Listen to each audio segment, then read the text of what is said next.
오늘 백성현 씨와 같이 읽어볼 책은 지난번에 멋진 신세계에 이어 오늘은 조지 오웰의 1984 함께 하겠습니다. 네, 1984 멋진 신세계 하면 그 대표적인 디스토피아 소설이잖아요. 네. 네, 이 두 책을 엮어서 책을 쓰신 게 있으시죠? 그 책에 대해서 소개를 좀 해주시죠. 네. 이제 길들여진 미래라는 책이고요. 네. 멋진 신세계와 1984를 함께 이제 묶어서 풀어 쓴 책이라고 볼 수 있습니다. 두 책을 많이 비교를 하잖아요. 네. 가장 큰 차이가 있다면 뭘까요? 둘 다 전체주의 국가의 형태를 보여주잖아요. 좀 차이가 있는 것은 멋진 신세계는 문명인을 다루는 방식이 쾌락과 욕망이었다고 하면 네. 1984는 폭력과 억압을 통해서 사람을 어떤 길들이는 그런 부분에 있어서 좀 차이가 있죠. 작가의 삶과도 밀접한 관련이 있는 것 같아요. 조지 오웰은 아무래도 전체주의적인 삶과 무관하지 않습니다. 네. 학교 생활도 그랬고요. 버마에서의 어떤 식민 경찰, 방문 생활, 런던과 파리에서 이제 빈민 체험을 통해 가지고 네. 전체주의적인 어떤 그런 경험들을 했었죠. 그 경험을 바탕으로 해서 에세이와 소설들을 쓰기도 했습니다. 굉장히 불편해요. 너무 적나라해서, 그죠? 1984를 읽는데 되게 애를 먹었습니다. 네. 굉장히 우울하잖아요. 네. 네. 그 마지막 부분에 다다를수록 이게 이제 삶이 굉장히 힘들어지더라고요. 제 삶 자체가. 그러면 이제 헉슬리 삶은 좀 어땠어요? 헉슬리는 귀족적인 그런 분위기 속에서 또 살았고 교육자 집안에서 살아왔기 때문에 좀 자유분방했던 부분도 있죠. 그에 반면에 이제 조지 오웰 같은 경우에는 빈곤한 삶을 좀 살았다고 봐야죠. 네. 그 속에서 어떤 전체주의적인 어떤 경험들을 많이 가졌던 걸로 알고 있습니다. 네. 조지 오웰에 대해서 조금 더 설명을 좀 해주시겠어요? 조지 오웰은 영국의 식민지였던 인도에서 태어났잖아요. 네. 집안에서는 명석한 두뇌를 좀 가졌던 모양이었고요. 그래서 아버지가 영국의 그 명문 학교였던 이튼 스쿨에 보냈죠. 네. 거기서 바로 이제 올더스 헉슬리와 스승과 제자로 만나기도 했습니다. 네. 1984를 보면은 헉슬리의 영향이 없지는 않다 생각이 좀 듭니다.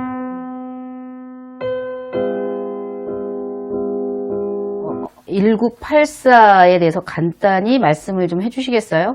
아마 독자들 중에도 조지 오웰의 소설 하면은 동물농장과 1984를 모두 다 아마 기억하실 것 같아요.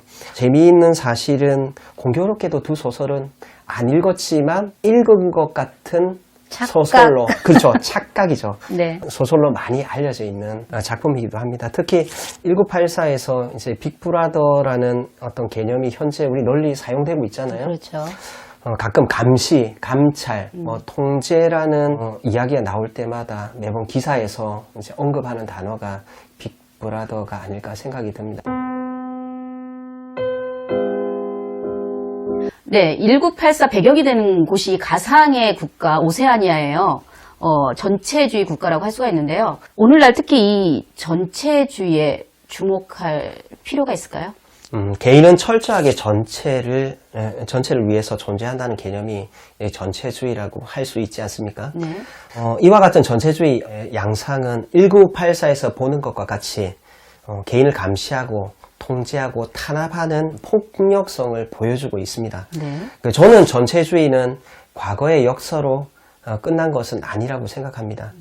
역사가 그렇듯이 국가적인 혼란을 틈타서 전체주의는 우리의 정신과 사상을 지배할 수 있다고도 생각합니다. 특히 우리나라는 남북이 분단된 어떤 상황 속에 있잖아요. 네. 위정자들이 이런 상황을 이용해서 우리들에게 전체주의적인 사고를 강요할 수도 있는 건 아닐까. 실제로 강요를 했죠. 예. 네, 그렇죠. 한때는 그랬었죠.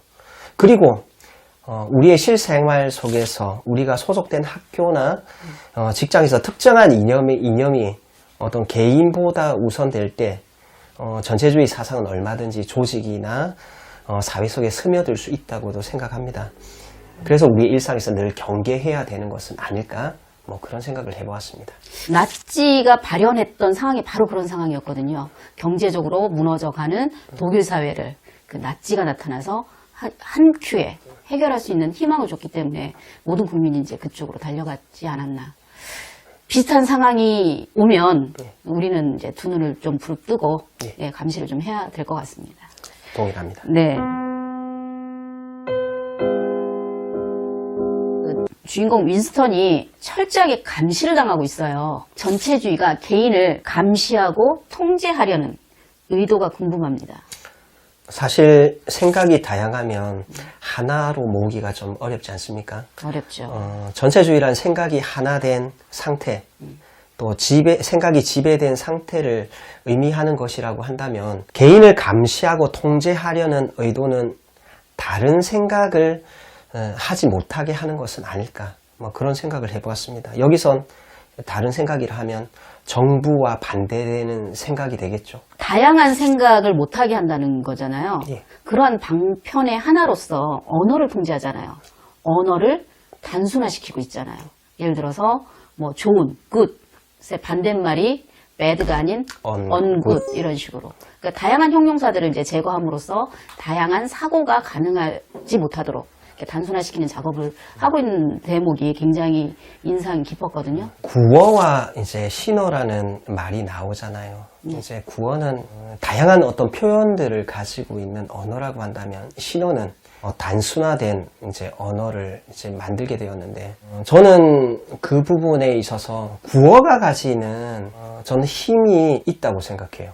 구어는 아무래도 다양한 어떤 표현이 가능하기 때문에 문학으로서 쓰여지는 언어가 될 수도 있고 그리고 그 언어를 통해서 어떤 비판적인 어떤 사고가 가능할 수도 있을 것 같고요. 하지만 신어는 단순화되었기 때문에 우리의 일상마저도 우리의 생활 삶마저도 어떤 규정하는 부분들이 없지 않아 있다고 생각해요. 네. 이게 한국인의 다이나믹에 대해서 얘기를 할 때 네. 우리의 이제 형용사의 다이나믹이 원인이다라는 말이 있거든요. 네. 언어의 다양성은 사고의 다양성, 그다음 활동의 다양성을 불러일으킬 수 있는데 그 지점을 이 조지 오웰이 제대로 파악하지 않았나라는 생각이 듭니다. 이게 정부 청사로 네 성이 나와요. 윈스턴은 진리성에서 근무하는 공무원이라고 할 수 있죠. 진리를 맡고 있는 곳이 진리성인데 실제로는 진리와 정반대되는 길을 걷고 있어요. 사실과 진실을 다루어야 하는 곳일 텐데 거짓말을 만들어내는 곳이잖아요. 역사를 조작하는 곳이었죠. 그렇죠. 거짓은 또 다른 거짓을 이제 낳는다고 하죠. 거짓을 덮기 위해 또 거짓을 이용하기도 하고요. 네.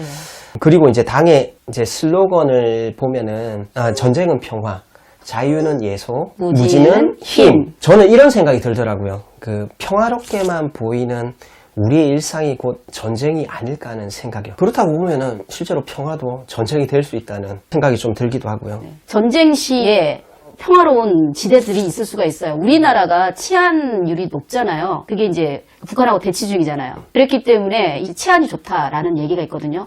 또 뭐 자유는 예속을 얘기하면 이제 우리는 어딘가에 소속이 되어야 좀 안정감을 좀 누리잖아요. 그렇죠. 그리고 특히나 이제 직장이나 어떤 교회, 뭐 그리고 심지어는 우리 만원경까지 네. 또 뭐 어디 소속이 되어야지 좀 그 안에서 우리가 안정을 느끼고 좀 자유로움을 좀 느끼는 것 같다는 생각을 네. 저는 좀 하게 되었습니다. 네네. 그리고 역시 모르는 게 편한 세상이기. 1984에는 여러 개념어가 등장하잖아요. 반드시 짚고 넘어가야 할 이제 개념들이 있어요. 빅브라더, 텔레스크린인데요. 빅브라더는 이제 개인의 정보를 수집하고 독점하여 사회 전체를 감시하고 통제하는 권력을 말하는 거잖아요. 그렇다고 한다면 빅브라더와 텔레스크린은 현재 진행형인 단어라고 볼 수가 있는 거죠. 브라더의 어떤 그림이 그려진 그 포스터를 기억하시죠? 네. 그 포스터 사진 아래에 보면은 당신을 감시하고 있습니다라는 문구가 적혀 있잖아요. 사람의 얼굴이 그려진 포스터가 딱 보면은 실제로 옆으로 돌아가더라도 눈이 따라오는 거 그렇죠. 같아요. 그죠. 따라오는 것 같은 그런 느낌을 조지 오웰도 네. 정확하게 표현을 잘 하고 있는 것 같더라고요. 네. 저는 여기서 이제 푸코가 그 언급했던 파놉티콘이라는 네. 그 개념을 떠올렸습니다. 그 감시와 통제가 심한 곳에서는 자기 검열이 그렇죠. 필수잖아요. 검열이 심한 곳에서는 또 자유가 또 없고요. 1984에서는 텔레스크린으로 우리가 다 누군가가 지켜보고 있기 때문에 그런 행동과 말을 해서 들키기라도 하면 바로 어디로 가죠? 사랑성으로 네. 들어가게 되잖아요. 사랑스러운 곳이죠. 예, 예. 윈스턴과 줄리아도 아마 그런 운명이었던 것 같습니다. 조지 오웰이 텔레스크린이라는 장치를 이렇게 생각해냈다는 것 자체가 전 너무 놀라웠거든요. 이런 첨단 과학 기술은 분명 사람에게 이로운 기기이기도 하지만 이것이 과연 사람에게 정말 이로운 기기일까? 이런 의문도 들었습니다. 사실 1984는 일상이 사라진 사회라고 볼 수 있잖아요. 그렇죠. 삶이 사라졌죠. 달리 말하면은 프라이버시가 없다라고 이제 표현할 수 있는데 요즘 이제 SNS를 보게 되면은 끊임없이 자기를 드러내잖아요. 그렇죠. 자기가 자기를 드러내. 자기 정보를 그대로 노출하잖아요. 일부러. 한병철이라는 그 철학자는 이런 사회는 이제 포르노 사회라고 얘기를 하더라고요. 감춰지는 게 없이 다 드러내는 거예요. 예. 물론 이제 뽀샵된 자기를 그리고 나 아닌 자기를 이제 보여주고 있긴 하지만 왠지 조금 우려스러운 거는 이제 프라이버시가 사라진 느낌이 들어서 이제 그런 부분은 좀 지적을 하고 싶다는 생각이 좀 들었습니다. 그러니까 앞으로 과학 기술은 더 발전할 텐데 우리의 일상은 이제 어떻게 변할지 사실 저는 궁금해지기도 합니다.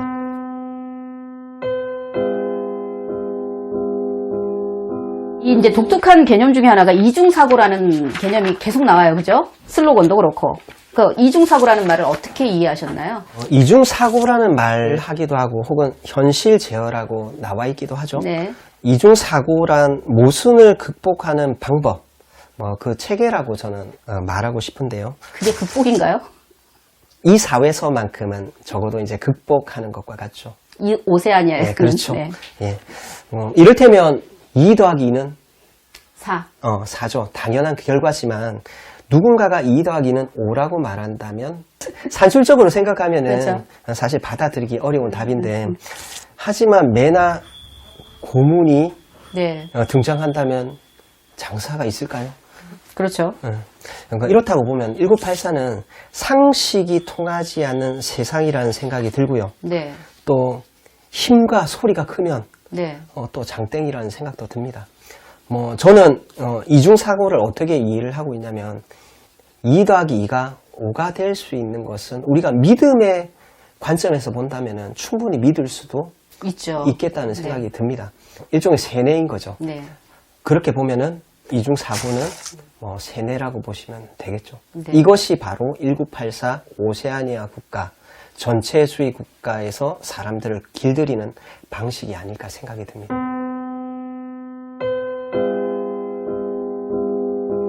인물에 대해서 얘기를 좀 해보겠습니다. 먼저 윈스턴부터 얘기를 좀 해주시겠어요? 1984에서 윈스턴 스미스와 같은 사람이 전체주의 국가에서 또 나올지는 모르겠습니다. 네. 윈스턴은 1984에서 로맨티스트가 아니었을까 저는 생각합니다. 네.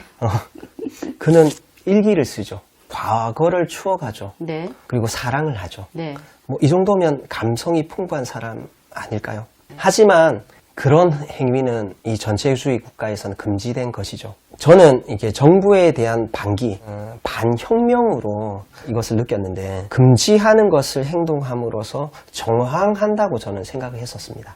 특히 저는 이제 주목한 것이 윈스턴이 끊임없이 일기를 적어요. 네. 윈스턴이 근무했던 것이 진리성이잖아요. 진리성에서는 과거를 조작하는 것이잖아요. 무언가를 정확한 사실에 근거해서 적는 것을 금지하는 것이잖아요.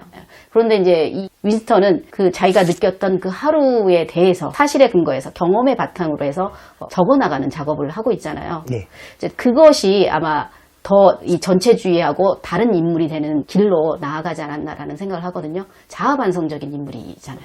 그가 어린 시절 자유를 경험했던 과거가 있었기 때문이 아닐까 생각이 좀 들어요. 네. 그래서 과거를 추억하고 그 과거를 공유할 수 있는 사람들을 만나러 다니죠. 네. 윈스턴은 이런 반혁명적인 생각들을 하게 된 동기가 자기가 하고 있는 일과 자유를 경험했던 그 과거가 있었기 때문이라는 생각이 좀 들었습니다. 오세아니아 국가에서 즉 내부 당원들이 윈스턴을 감시하게 된 결정적인 계기가 저는 그 고서점에서 고물상에서 일기장을 산 이유가 아닐까라는 추측을 해보거든요. 사실 그거는 이제 이 소설에서 반전이죠. 놀랍죠. 사실은 그곳에 있는 그 체링턴. 골동품 가게의 그 사장이 체링턴. 그렇죠. 비밀 경찰이라는 것을 윈스턴은 알 수가 없었죠. 네. 그리고 발각되는 그 순간에 커다란 그림이 이렇게 열리면서 그렇죠. 텔레스크린이 바로 이렇게 나오잖아요. 가장 긴장되었던 순간 중에 하나였어요. 예. 이 소설에서. 또 하나의 반전은 사실 반혁명을 아하. 증오 주간에 오브라이언과 이렇게 눈을 마주치는 순간이 있었는데 네. 그때 오브라이언 역시 반혁명을 꾀하는 사람이라고 생각했었는데 나중에 알고 보니 그 역시도 국가의 핵심 당원이었던 것으로 이렇게 밝혀지잖아요. 그러니까 믿을 수 있었던 인물들이 사실은 다 자기를 감시하는 인물들이었어요. 그죠? 네, 이 책에서 보면 이제 믿었던 관계들을 파괴하는 장치들이 많이 나와요. 그 옆집에 2명의 아이가 있는 부부가 있었잖아요. 아, 네. 그 아이들이 엄마를 감시하고 나중에는 그 아버지를 고발해서 아버지가 수감돼서 같이 만나잖아요. 그런 장면들 보면 관계를 파괴하는 것이 이 전체주의를 유지하는데 커다란 역할을 하지 않았나라는 생각을 좀 해봅니다. 네.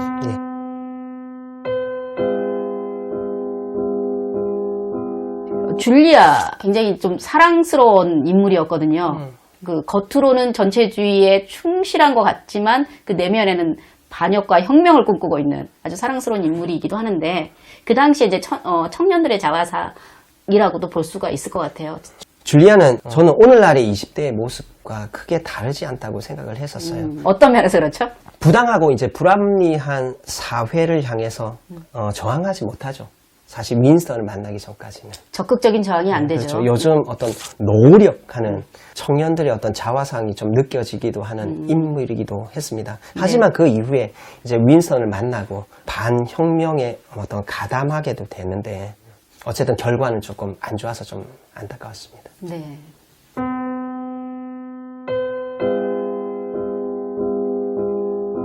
그 후반부로 달려갈수록 점차 읽기가 좀 힘든 장면들이 많이 나오잖아요. 가장 인상 깊었던 장면 중에 하나가 101호예요. 101호는 사람마다 고문하는 방식이 다 달랐던 것 같아요. 그 사람이 가장 공포스러워하는 것, 정말 마지막까지 남아있던 것을 다 뱉어내게 하는 그런 장소였던 것 같은데 결국 101호를 경험하고 나서 줄리아를 내놓잖아요. 선생님에게 101호는 뭘까요? 제가 참 곤충을 좀 싫어하거든요. 아하. 특히나 저희 집에 정말 많은 곤충이 뭐냐 하면 개미거든요. 그것만 보면 순간 이게 쭉쭉 눌리게 돼요. 이게 습관적으로 선생님을 고문하기 위해서는 개미만 갖다 주면 되나요? 개미가 좀 심각하죠, 저한테는. 알겠습니다. 예. 101호가 사실 사랑성에 들어온 어떤 사람들이 마지막으로 고문을 당하는 곳이잖아요. 그렇죠. 윈스턴이 가장 무서워하는 것이 바로 큰 쥐였는데 윈스턴이 그 쥐를 무서워한다는 것을 고문하고 있던 오브라이언은 어떻게 알았을까요? 텔레스크린이 있었잖아요. 7년 동안 감시했대잖아요. 예. 지금 중국에서는 뭐 CCTV가 모든 사람들을 알 수 있을 정도로 감시를 한다고 하는데 그런 세상에 우리가 산다 그러면 이 1984라는 책에 덧붙이고 싶으신 말씀이 있으신가요, 혹시? 윈스턴과 줄리아의 결말을 보면서 우리가 참 무력한 인간이라는 생각이 좀 많이 들었습니다. 정말 일개의 나라는 존재가 전체를 어떻게 대해야 하는가 그렇죠. 하는 어떤 실존적인 문제를 좀 가지게 되었다는 생각이 좀 들었습니다. 저항할 것인가? 순응할 것인가? 그것이 문제가 되겠죠. 당신의 101호는 무엇입니까? 여기는 인문숲입니다.